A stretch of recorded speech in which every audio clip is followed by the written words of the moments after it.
حضرت مولا علی نے ارادہ کر لیا دوسری شادی کرنے کا، پیغام نکاح آیا انہیں، حضرت علی نے ارادہ کیا اب سب کے لیے جائز ہے دوسری شادی کرنا، ہر ایک نے شادیاں کی تھی، حضور نے بھی نکاح کثرت سے کیے، حضرت علی کو بھی پیغام نکاح آیا، سیدہ پاک کے دل میں کچھ خیال آیا،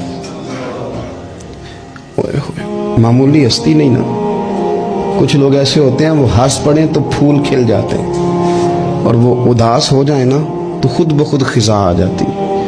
لگتا ہے آج کوئی اداس ہوا تھا، سارے چمن میں اداسی چھا گئی، حضرت فاطمہ اداس ہوئی، پریشان ہوئی، حضور کو پیغام گیا، نبی پاک منبر پہ بیٹھے،